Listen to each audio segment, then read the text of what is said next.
ตาดวางมาเมืองสังทองนครหลวงเวียงจันทน์ค่อยหันเกี่ยมโต๊ะเกี่ยมตังมาคักแน่ได้สิมาแคมปิ้งแต่ว่ามาฮอดแล้วโบมีน้ำค่อยมาเป็น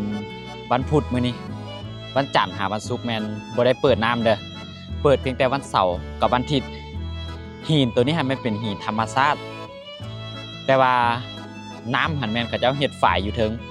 แล้วก็เจ้ากั้นน้ำไว้รักษาน้ำไว้เพราะว่าตอนนี้เป็นยามแรง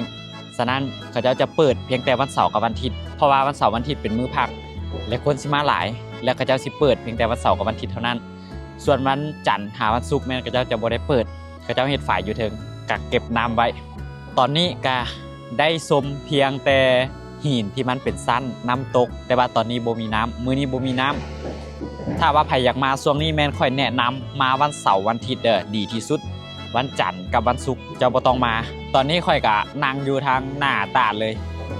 บ่อนนี้หั่นปกติมันจะมีน้ำประมาณเพียงแข้งเฮานี่นะแล้วก็สูงสุดก็ประมาณหัวเข่าแหละบ่ได้เลิกอยู่นี่ปริมาณน้ำอยู่นี่แม่นเขาเจ้าควบคุมเอาว่าสิเอาน้อยเอาหลายยามฝนน้ำก็สิหลายยามแรงน้ำก็สิน้อยสำหรับไผยังบ่ทันฮู้เด้อและคิดวางแผนคิดจะมาลิ้นตาดบางมาแม่นมาวันเสาร์วันอาทิตย์เท่านั้นมื้อปกติแม่นเด็ดขาดข่อยบ่อยากให้มาถ้ามาเจ้าก็สิแบบข่อยนี่แหละบ่ได้มีน้ำเบิ่งเพียงแต่สั้นหินชมเพียงแต่สั้นหินแล้วก็แคมปิ้งบริเวณทางหน้านี่ส่วนอยู่นี่แม่นบ่ได้มีร้านอาหารอีหยังทั้งนั้นมีเพียงแต่ตูบให้อยู่บริเวณทางหน้านี่มีเพียงแต่ตูบเด้ออาหารมันเจ้าเกี่ยมมาเองทั้งหมดส่วนขี้หยอกขี้หยากับใส่ถุงเขาเจ้าก็มีถุงดำขี้หยาให้บอนนี่เห็นค่อยคิดว่าน่าจะเป็นบอนที่มีคนมาสัมปทานแล้วมันยังบ่ทันแล้วเขาเจ้าก็เลยบ่ได้เก็บค่าเข้ามาชมถ้าว่ามันแล้วนะเฮ็ดแล้วนะค่อยคิดว่าน่าจะมีการเก็บค่าเข้ามาชมได้มื้อนี้ค่อยมาหันบ่ได้เสียเงินหรืออาจจะเป็นน้ำเขาบ่ได้เปิดน้ำบ่หรือว่ามาวันเสาร์วันอาทิตย์อาจจะมีเก็บเงินบ่ค่อยบ่แน่ใจเด้อเรื่องนี้ถ้าว่าผู้ใดมาเข้ามานี่เข้าฟรีบ่หรือว่าเสียเงินมาคอมเมนต์บอกให้ค่อยฮู้นำในเด้อกำลังปลูกสร้างหลายๆอย่างเลยฝากนัดแนมเป็ดไก่พูดแต่ว่ากล้องหันบ่เห็นดอกค่อยบ่ได้หมุนไปให้เบิ่งเด้อแล้วค่อยก็คิดว่ามันน่าจะเป็นโรงแรมหรือว่ารีสอร์ท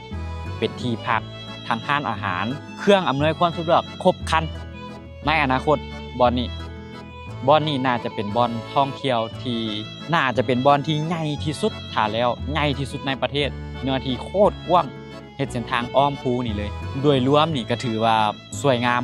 อากาศดีอากาศเย็น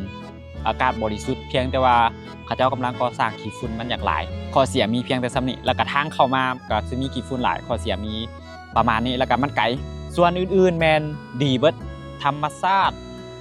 อากาศลมเย็นอากาศปลอดโปร่งบริสุทธิ์ดีโอเคสำหรับวิดีโอนี้ค่อยก็มีเพียงเท่านี้บ๊ายบายเจอกันเด้อวิดีโอหน้าเด้อสำหรับตาดบางมากค่อยอาจจะเฮ็ดหลายวิดีโอหน่อยนึง